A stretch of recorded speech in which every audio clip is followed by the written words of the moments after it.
Hey folks, welcome to Market Technical Analysis by InTheMoneyStocks.com for August 30th, 2007. Well, what a day it was again, guys. Even though light volume prevailed, as it has for the last week and a half or so, we still saw insane whip action.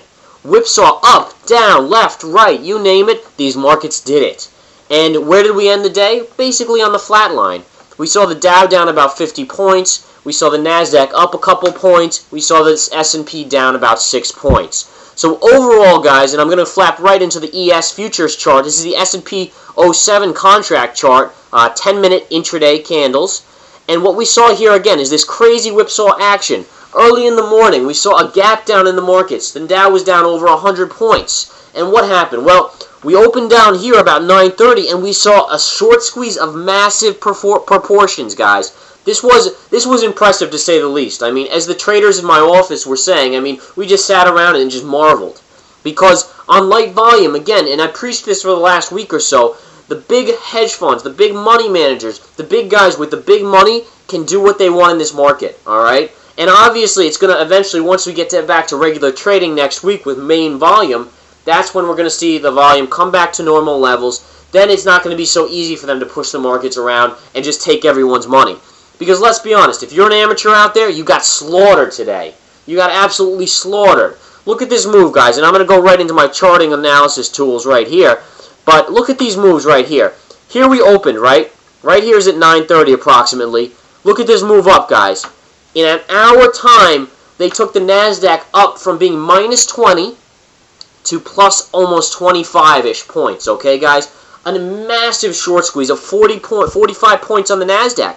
That's not a small move, guys. You're talking about an index here moving up 45 points in an hour. Just a constant up motion, all right? Then what happened? Well, about 11:30, 12, we started to sell off, and we came right down real fast. And they whipsawed all the amateurs out right there and took their money. And then all of a sudden, as fast as you can blink an eye, we moved back up, almost to a double top, which would have been right up here. And let me draw that in a little straighter there. All right? So it's almost a double top there. They fake everyone out thinking that people are waiting for the double top to short up here, and they bring it right back down, taking the market negative. All right? So we had a day where the Nasdaq was down 20, up 25, back to only up about 6 to 13 points, right? And this is about 10 points right here. Back up 22, then all the way down negative 8, then rallied it back to go positive, and where did we close at the end of the day? About 2 points higher on the Nasdaq. All right, and I want to see those of you that are interested in the technical analysis side of things, just keep in mind the chart pattern that was made here, guys. This is an M pattern and an A pattern, and everything in the markets is either an MA or WV pattern. There's a couple other patterns we look for, but in general, here's your MA. You got your M and A, and what we like to see usually here on the A is a drop down lower. But what we feel happened was, basically, you got so little volume in this market, the big money's not going to let this market fall apart yet. You know, we've been preaching this for a while. We did talk about that Tuesday drop, and we called that a week in advance, saying that that was going to happen. But after that, all bets were off. And what did we see the following day? We saw yesterday a massive move up, basically negating all of Tuesday's move. And then what did we see today? Basically flat trading on extremely light volume, and that's all she wrote.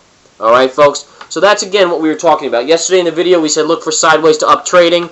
We basically got sideways trading today. It's just, that's the way it is, guys. You got to understand is that when light volume is in this market, it's very easy for the big boys to keep this market afloat. All right, and I'm just taking out these lines because I want to talk a little bit more about what happened today. And again, this ES chart shows the best. It just gives you the best picture of how the market acted today. The Nasdaq chart is not so pretty.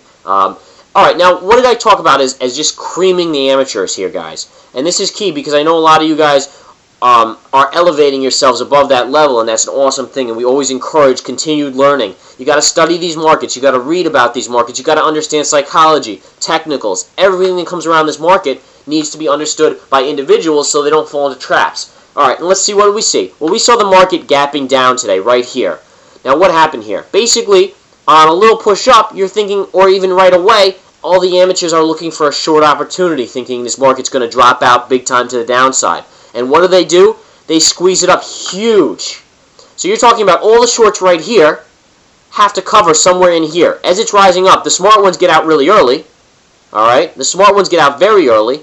The rest of them think, oh please, it's going to turn, it's going to turn, it's going to turn, and it does not turn, guys. They squeeze you like anything. In light volume, the squeezes just can be ugly as hell. Alright? So they squeeze up the markets to up this point, right? And then at this point, all the amateurs are saying, well, guess what? I guess we're going up another 60 points on the Nasdaq today. Let's go long. So all the amateurs between here and here are probably jumping long, only to have the big money reverse this market right down again. And I hope you're seeing what's going on here, guys, because this is what you got to avoid. You can't chase markets.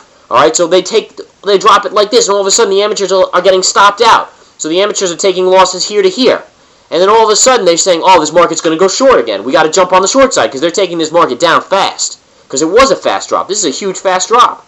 And then what happens? They reverse it up again, take the money on the short side again. At this point, the amateurs are going long again, at which point they drop it down, and it just continues this inevitable taking the money from the small player. And I hate it. I hate it to a T, guys, because we always hear it in themoneystocks.com. We always want to avoid those losses because there's no reason why if anyone studies these markets and just learns a little bit about these markets, we can avoid these issues. And that's what we try and teach in our webinars, in the day trading intraday stock chat. We go over all this technique. In the swing trade alerts, we look to avoid these techniques by giving plays that negate all this junk right here.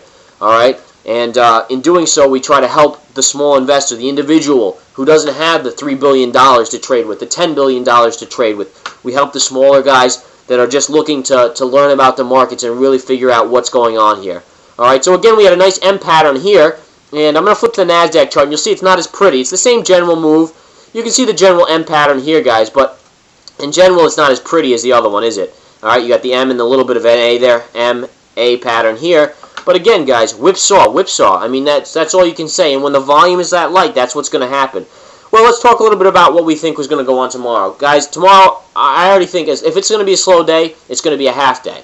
That's what I'm going to say right now because usually the day before, you got to have people leaving by 12 o'clock, 1 o'clock tomorrow on vacation. They're going away with their families. And unless we get some crazy news, which is possible because Bernanke is doing a conference call tomorrow, or he's going to have a meeting tomorrow, and it's important in the morning for us to watch this because, guys, remember, the market at this point is baking in a rate cut. There's no doubt about it. Everyone already thinks there's a rate cut coming. It's just a matter of is it coming before September 18th, at September 18th, or maybe right after.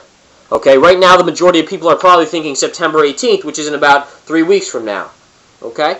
Now, if something were to go wrong, if he says something tomorrow about not wanting to bail this market out, because let's be honest, guys, those of you guys that understand, my techniques and understand my feeling, I think it's ridiculous. This market is still up 5% for the year, and we're down. What are we down? Like less than 1,000 points on the Dow off our all-time high here, and we're having people, throwing in the towel, thinking it's Armageddon. Come on, up 5% for the year. That's not bad. The average market only goes up 7%, over history, 6-7% here, 8% maybe if you're lucky.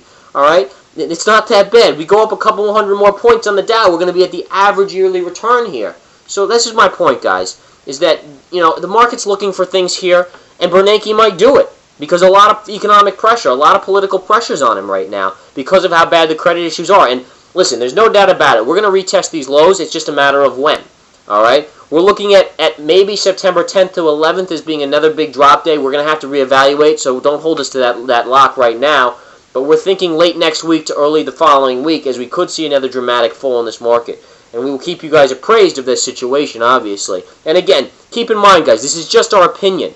All right, this is purely our opinion, guys, and we do our best to bring the technical analysis to you guys and help people that want to watch our videos, and that's all we do. We also help our subscribers make some decent money, or so we hope, in the intraday stock chat and the swing trade alerts, options alerts as well, and the ETF report is there for everyone. And obviously, we do private consulting. If you're someone who doesn't want to really deal with everyone else in a room, or get a report in the email, then you can always get us to do some private consulting for an hourly rate. Alright, folks, so as we saw today, some craziness. Tomorrow is going to be a very slow day. Maybe action in the morning, but probably by the afternoon we'll quiet down. We'll update you guys tomorrow night. Have a wonderful evening, and if you don't watch the video tomorrow because you're on vacation, have a wonderful vacation, guys. Health and happiness to everyone. We always want the best for everyone because as a society we need to really raise our levels here and be one as a group to survive. Alright, guys? Take care, and I'll talk to you guys tomorrow. Take care.